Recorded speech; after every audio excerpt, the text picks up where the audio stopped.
kinda crying loud. The breeze is sounding sad.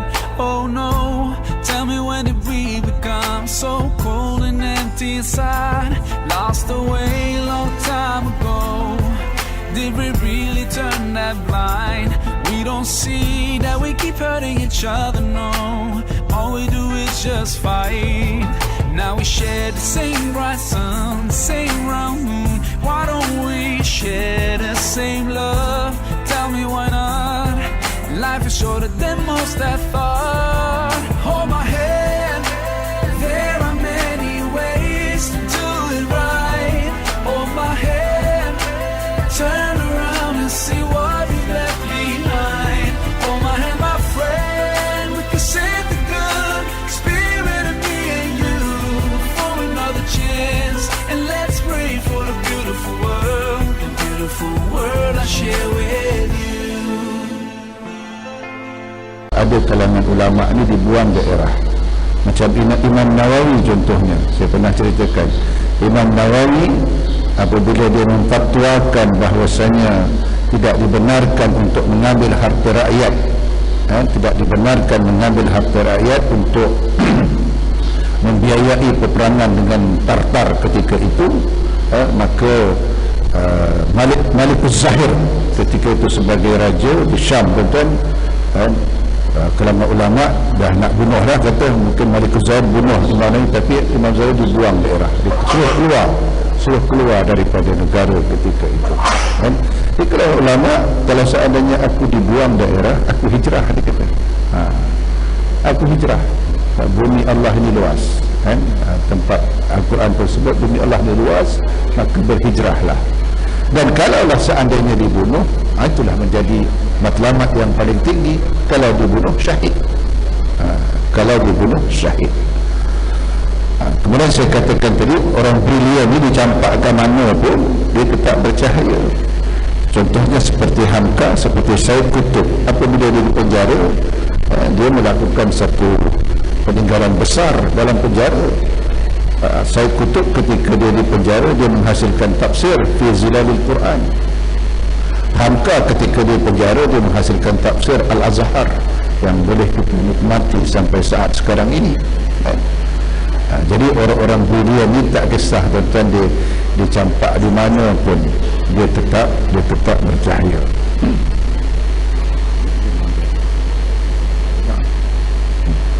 WQT 515 belum dialihkan, WAC 5482, WBD 6981. Tolong dianjakkan, kalau tidak kereta anda akan ditarik.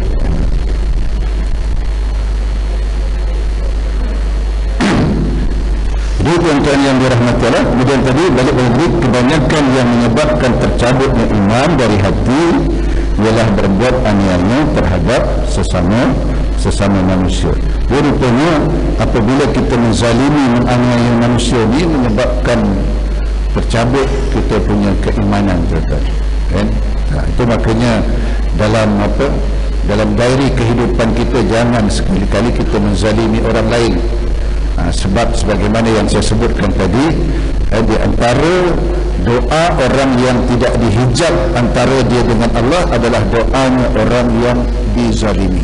Doa orang yang dizalimi. Itu makanya di dalam hadis yang lain Rasulullah SAW menyebutkan, jangan bantulah orang yang dizalimi dan bantu juga orang yang menzalimi. Tolonglah orang yang menzalimi.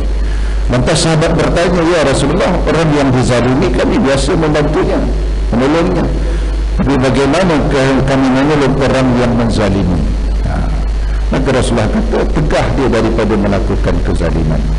Karena kalau dengan pangkat, dengan kedudukan, dengan jawatan itu dia berlaku zalim, maka halam dia supaya jangan duduk dalam jawatan tersebut.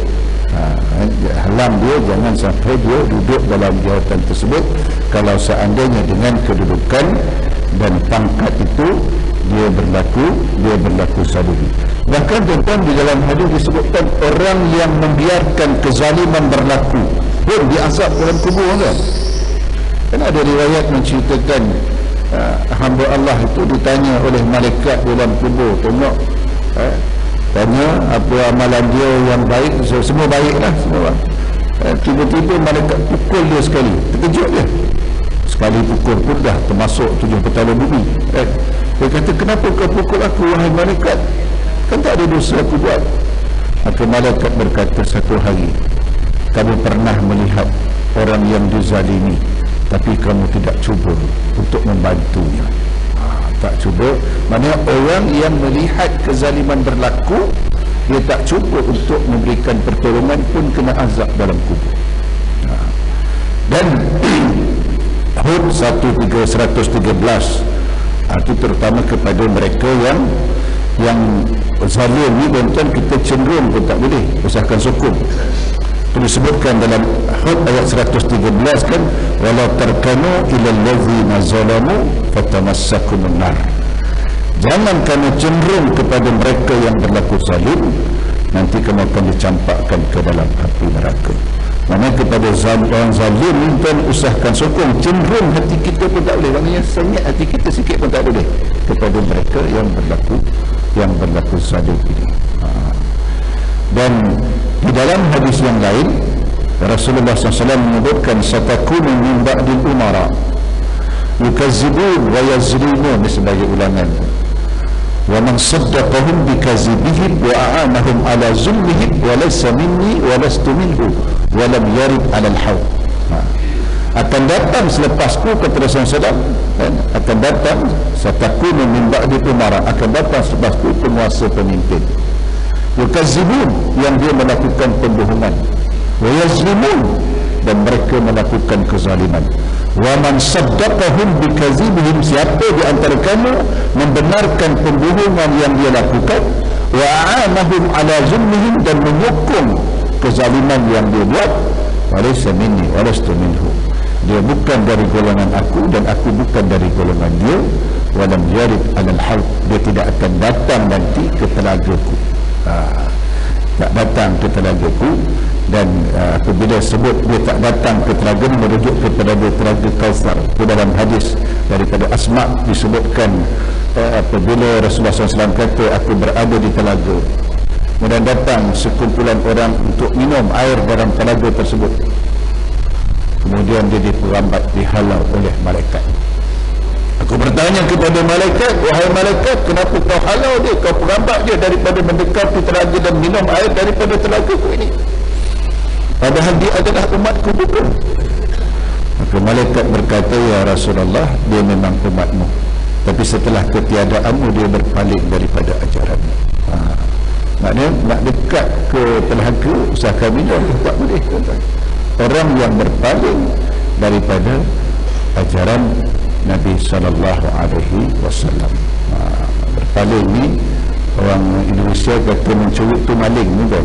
Maling tu pencuri. Dia seburuk-buruk maling adalah orang yang berpaling daripada ajaran Islam. Dan seburuk-buruk maling adalah orang yang maling ataupun memalingkan diri dari ajaran Nabi, daripada ajaran Al-Quran.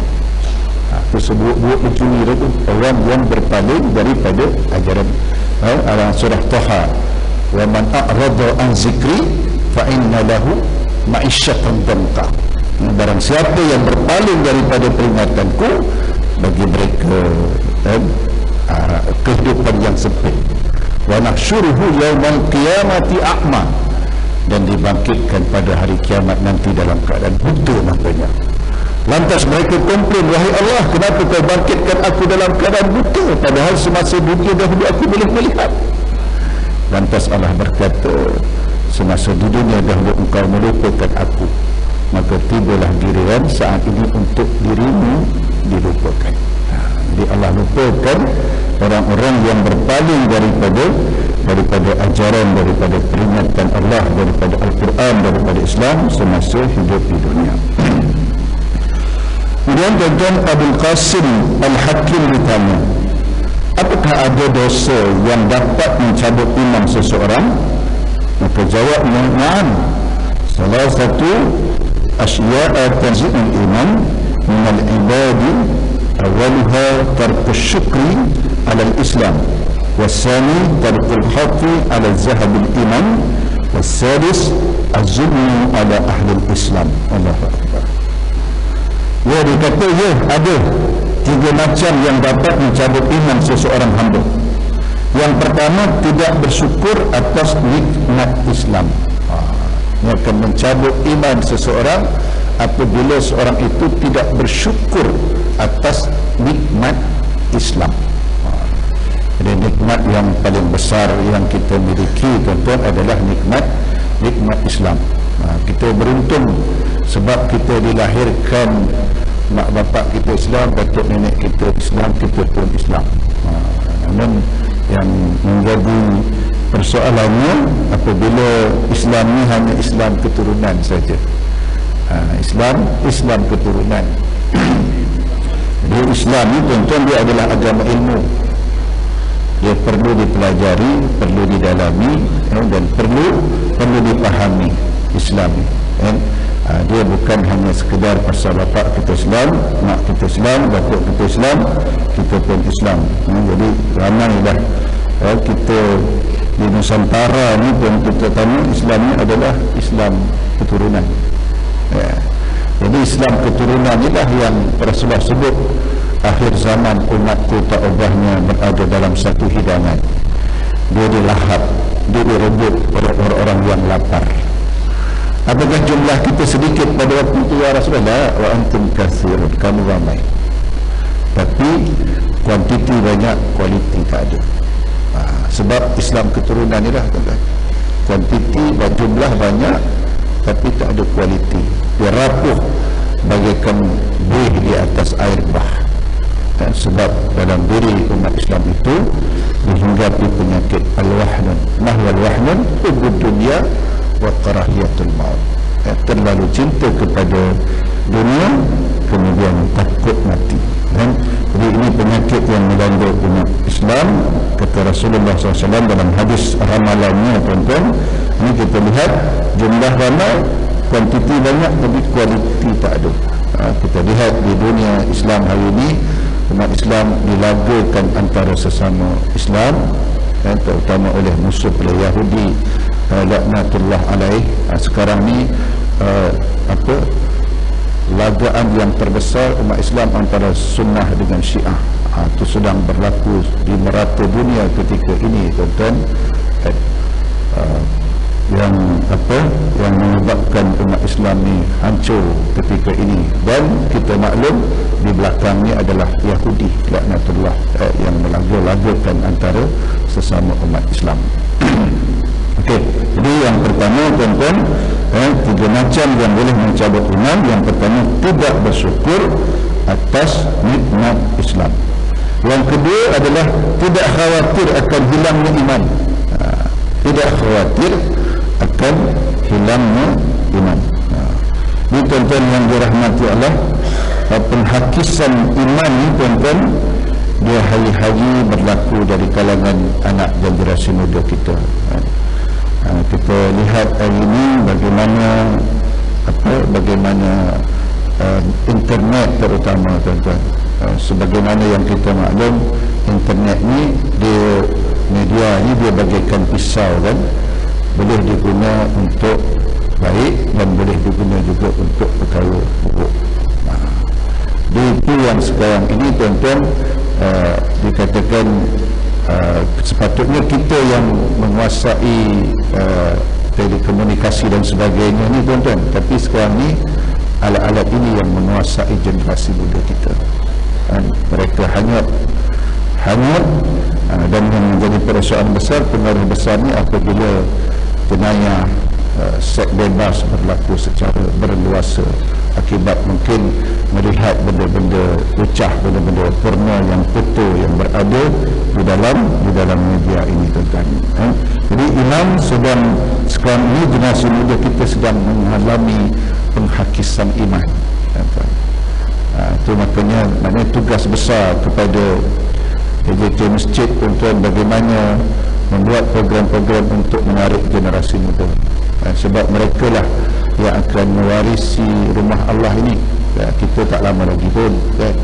Kita tak lama lagi. Jadi kalau kita tak ajak mereka untuk menjinakkan diri ke rumah Allah, tuan-tuan, siapa yang akan mengisi rumah Allah ni setelah ketiadaan kita nanti? Inilah yang menjadi kerisauan Nabi Yaqub alaihissalam ketika dia nak menghembuskan nafas yang terakhir. Dia berkata, ma ta'buduna min ba'di, apa yang nak kau sembah selepas ketiadaan aku nanti kepada anak dan cucu dia. Ini tuan-tuan, sebagaimana yang kita maklum, amat susah kita ini untuk membawa anak-anak kita, generasi muda kita, untuk memenuhi rumah Allah Subhanahu Wa Taala. Saya katakan tadi, mesti pihak EJK masjid mempunyai peranan, tuan-tuan, untuk membuat program-program bagi menjinakkan generasi muda kita untuk datang ke rumah Allah. Wasalis, yang ketiga, azulmu ala ahli Islam, menganiaya orang Islam. Ini sekali lagi disebutkan dalam hadis ini, menganiaya orang Islam, dia boleh mencabut iman dalam hati, dalam diri seseorang. Maka itu sekali lagi saya sebutkan, tuan-tuan, jangan ada dalam diri kehidupan kita menganiaya orang lain. Bahkan bukan saja menganiaya kepada sesama manusia ni, tuan-tuan, kita perkecilkan dia pun tak boleh. Kita pelekeh dia, mungkin disebabkan kerana kemiskinan dia, mungkin disebabkan kerana kecacatan, kedaifan tubuh badan dia, lantas kita pelekeh dia. Tak boleh sama sekali. Itu dikatakan kita tidak boleh mempelekeh sesama manusia. Mungkin orang yang kita pelekeh tu, orang yang kita perkecil tu, orang yang kita hina tu, dia adalah orang yang paling mulia di sisi Allah Subhanahu Wa Taala. Dan orang yang kita hina, orang yang kita pelekeh, hatta walaupun dia hanya sebagai tukang sapu, pembantu rumah kita, tuan-tuan, jangan kita pelekeh dia, jangan kita perkecilkan dia, sebab dia adalah hamba Allah juga. Usahakan manusia, binatang pun, tuan-tuan, kita tak boleh melakukan sewenang-wenang. Dan tuan-tuan ingat, satu hadis seorang wanita dicampakkan ke dalam neraka hanya kerana seekor kucing. Dia kurung kucing tu, tidak diberi makan sehingga kucing tu mati kebururan. Ada apa salahnya kalau dilepaskan kucing tu, dia boleh makan binatang-binatang yang melata, rumput dan sebagainya. Dia kurung kucing tu sampai mati, menyebabkan dia dicampakkan ke dalam neraka. Namun sebaliknya, seorang wanita pelacur dimasukkan ke dalam surga hanya kerana seekor anjing. Anjing ni binatang najis, tuan-tuan, tapi kerana dia kehausan, diberi minum oleh wanita pelacur ni, Allah Subhanahu Wa Taala ampunkan dosa wanita pelacur ini, tuan-tuan. Maknanya, tuan-tuan yang dirahmati Allah, mana betapa pentingnya kita memperhatikan walaupun dosa ni, walaupun sekecil mana. Sebab kita tak tahu, tuan-tuan, tak tahu dosa ni bukan kerana besar kecilnya. Dosa ni yang paling pentingnya, tuan-tuan, bimbang di sana ada kemurkaan Allah kepada kita. Walaupun sekecil mana dosa yang kita buat, kalau ia menjadi landasan untuk Allah murka kepada kita, binasa kita. Dan sebaliknya begitu juga, amalan baik ni walaupun sekecil mana, jangan kita remehkan, tuan-tuan. Jangan kita remehkan. Mungkin di situ terdapat keredaan Allah. Yang kita pandang yang besar je, kemudian yang kecil kita abaikan, kemudian kita pelekeh pula. Orang mengamalkan sunnah Nabi yang kecil, sebagai contoh, orang jilat tangan semasa selepas makan, itu adalah sunnah Nabi, yang kita pelekeh je. Apalagi berdahan ketika dalam bilik air, itu pun sunnah Nabi. Bersugi, itu pun sudah. Berjanggut, itu pun sudah Nabi, jangan kita pelekeh. Mungkin kerana kita pelekeh amalan baik walaupun kecil, itu menyebabkan Allah murka kepada kita. Jadi saya nak ulangi, manusia jangan kita perkecilkan amalan dosa ni, tuan-tuan, walaupun sekecil mana, kita jangan anggap remeh. Mungkin di sana terdapat kemurkaan Allah. Dan sebaliknya, amalan baik walaupun sekecil mana pun jangan kita remehkan. Mungkin di sana terdapatnya keredaan Allah Subhanahu Wa Taala kepada kita. Okey, saya satu saja sebagai renungan pada pagi ini. Mudah-mudahan ada manfaatnya untuk saya dan juga kita semua. Kita tangguh dengan tasbih, kafarah dan suratul As. Subhanakallahumma wa bihamdika asyhadu an la ilaha illa anta astaghfiruka wa atubu ilaik. Bismillahirrahmanirrahim. Wal asri innal insana lafi khusr illa allazina amanu wa 'amilus shalihat wa tawassaw bil haqq wa tawassaw bis sabr. Wabillahi taufiq wal hidayah. Assalamualaikum warahmatullahi wabarakatuh.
Suratul Buruj, muka surat 1373 ayat 1.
والسماء ذات البروج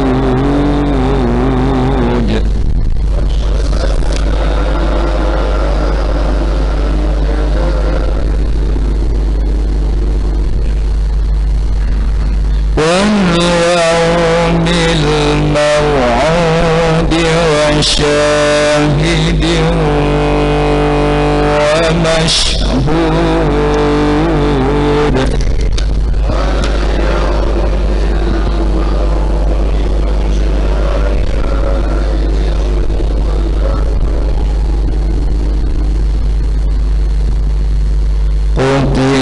وأصحاب الأخدود النار ذات الوقود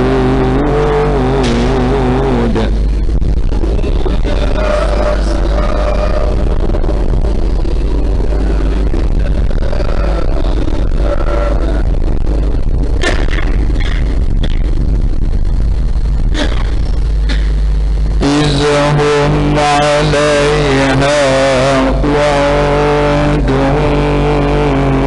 وهم على ما يفعلون بالمؤمنين شهود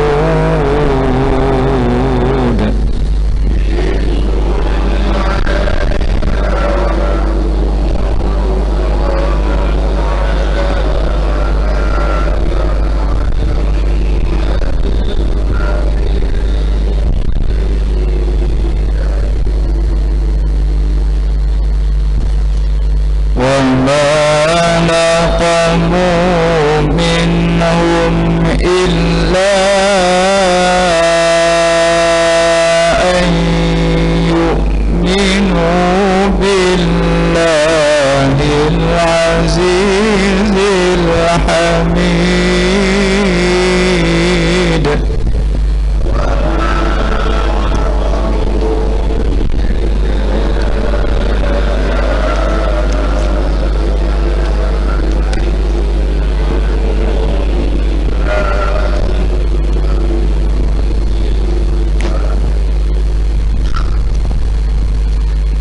الذي له ملك السماوات والأرض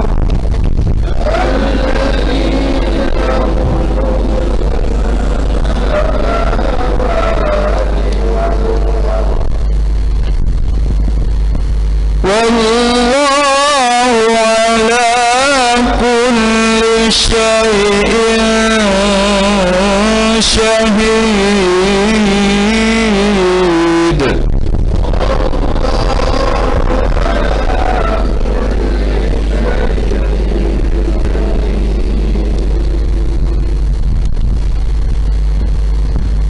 إن الذين فتنوا المؤمنين والمؤمنات ثم لم يتوبوا فلهم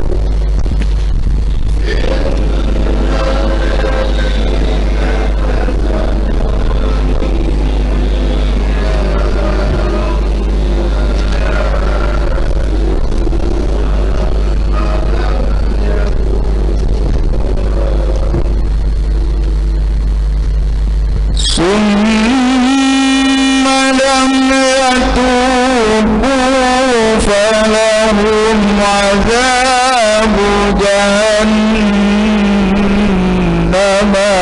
ولهم عذاب الحريق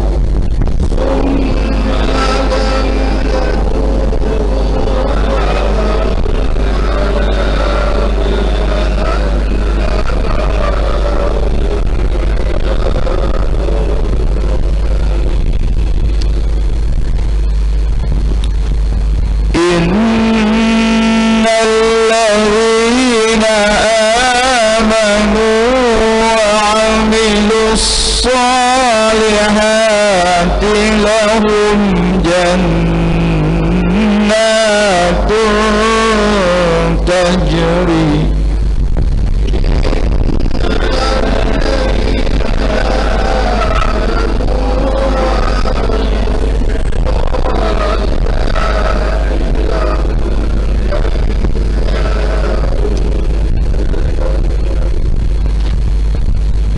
لهم جنات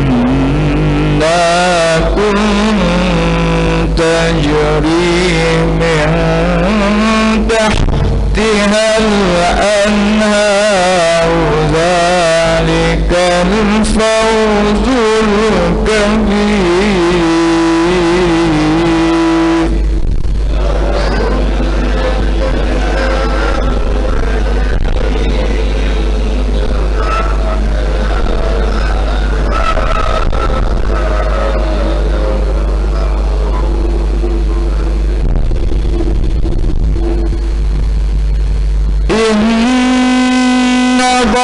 بطش ربك لشديد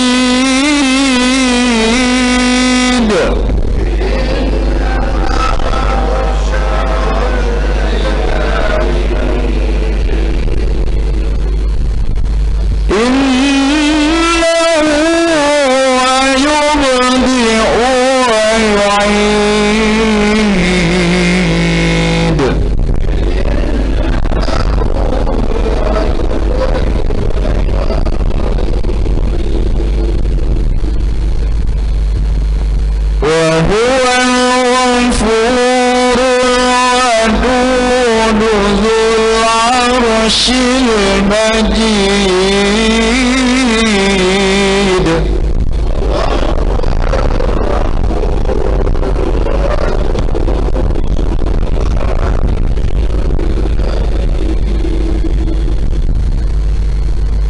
فعال لما يريد هل أتاك حديث الجنود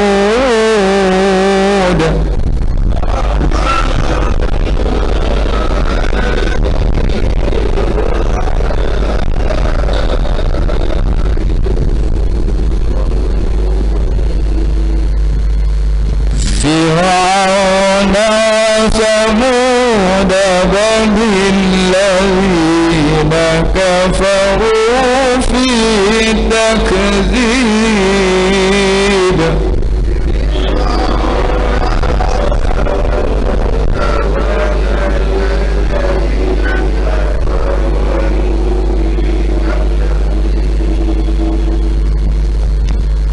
والله من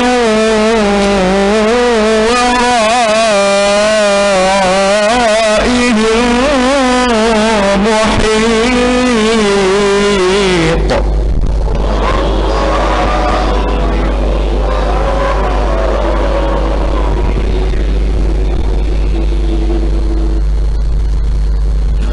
بل هو قرآن مجيد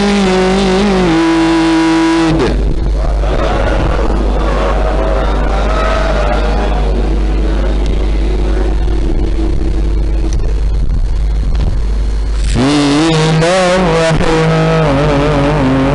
محفوظ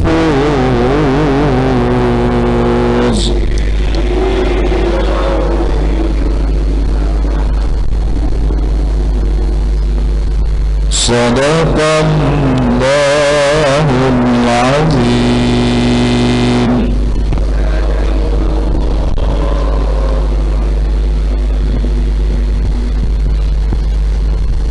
Assalamualaikum warahmatullahi wabarakatuh.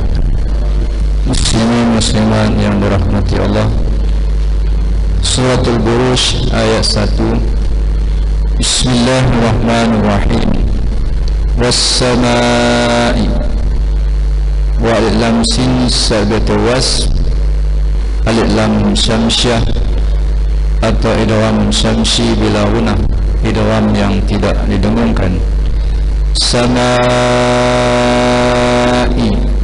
min alif lam ma dibaca dengan 4 atau 5 harakat ma wajib muttasil.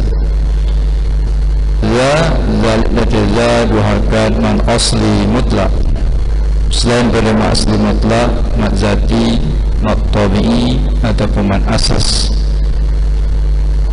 Til buruj ta'alif lam mati batil, alif lam qamariyah atau izhar qamari dibaca dengan terang ataupun nyata. Buruj sini ada dua hukum. Hukum yang pertama man arid li sukun dibaca dengan 2, 4 atau 6 harakat. Hukum yang kedua qalqalah kubra. Qalqalah kubra yakni dibaca dengan melantun yang besar. Sekian, wallahu a'lam.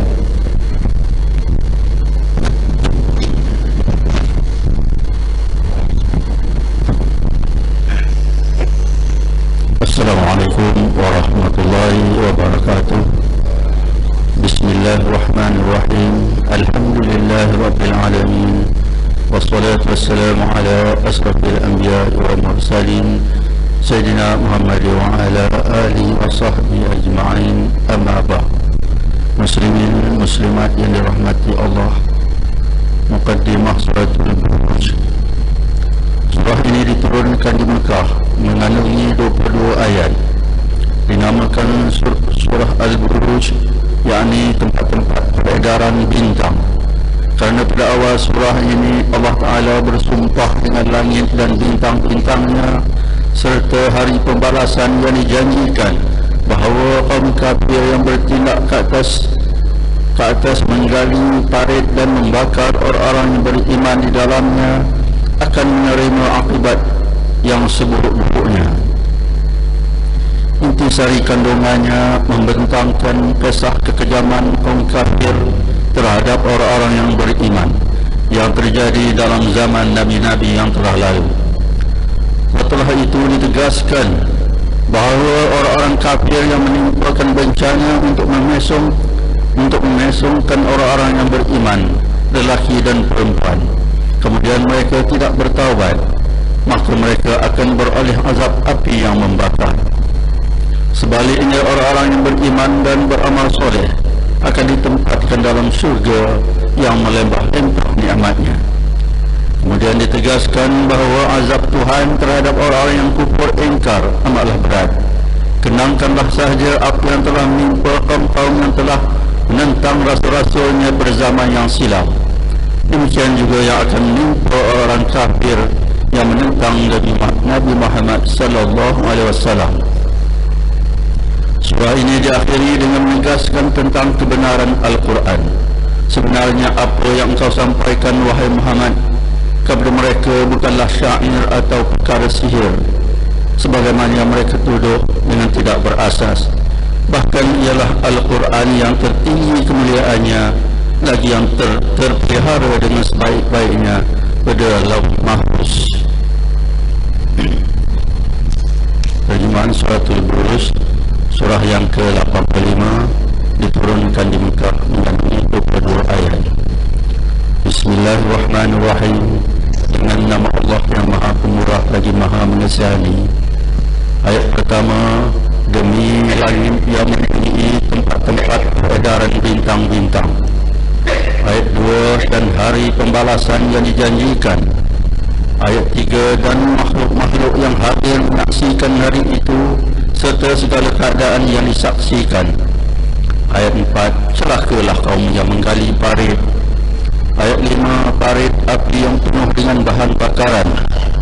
Ayat 6, mereka dilaknat ketika mereka duduk dikelilingnya. Ayat 7, sambil mereka melihat apa yang mereka lakukan kepada orang-orang yang beriman. Ayat 8, dan mereka tidak marah dan menyaksakan orang-orang yang beriman itu, melainkan kerana orang-orang itu beriman kepada Allah yang Maha Kuasa lagi amat terpuji. Ayat 9, Tuhan yang menguasai segala alam, langit dan bumi, dan Allah sentiasa menyaksikan tiap-tiap sesuatu. Ayat 10, sesungguhnya orang-orang yang menimpakan bencana untuk memesongkan orang-orang lelaki yang beriman dan orang-orang perempuan yang beriman, kemudian mereka tidak bertaubat, maka mereka akan beroleh azab neraka Jahanam kerana perbuatan buruk itu, dan mereka akan beroleh lagi azab api yang membakar kerana mereka tidak bertaubat. Ayat 11, sesungguhnya orang-orang yang beriman dan beramal soleh, mereka akan beroleh syurga yang mengalir di bawahnya beberapa sungai. Yang demikian itu ialah kemenangan yang besar. Ayat 12, sesungguhnya azab Tuhanmu terhadap orang-orang yang kufur ingkar amatlah berat. Ayat 13, sesungguhnya dialah yang menciptakan sekalian makhluk pada mulanya dan yang mengembalikan hidup semula sesudah mati. Ayat 14, dan dialah yang amat pengampun lagi amat pengasih. Ayat 15, Tuhan yang mempunyai aras yang tinggi kemuliaannya. Ayat 16, yang berkuasa melakukan segala yang dikehendakinya. Ayat 17, sudahkah sampai kepadamu, wahai Muhammad, perihal kebinasaan yang telah menimpa kaum-kaum yang menentang rasul-rasul yang diutuskan kepada mereka. Ayat 18, mereka itu ialah kaum Fir'aun dan Samud dan kaum Nabi Saleh. Ayat 19, kamu wahai Muhammad bukan saja menolak ajaranmu, bahkan orang-orang yang kafir itu terus tenggelam dalam keadaan mendustakan kebenaran. Ayat 20, sedang Allah dari belakang mereka melindungi mereka dengan kekuasaannya. Ayat 21, sebenarnya apa yang engkau sampaikan kepada mereka bukanlah syair atau perkara sihir, bahkan ialah Al-Quran yang tertinggi kemuliaannya. Ayat 22, lagi yang terpelihara dengan sebaik-baiknya pada Lauh Mahfuz. Wallahu a'lam. Subhanakallahumma wa bihamdika asyhadu an la ilaha illa anta wa astaghfiruka wa atubu ilaik. Bismillahirrahmanirrahim. Wal 'asri innal insana lafi khusr illa allazina amanu wa 'amilus solihati wa tawasaw bil haqq wa tawasaw bis sabr. Sekian wabillahi taufiq wal hidayah. Wassalamualaikum warahmatullahi wabarakatuh.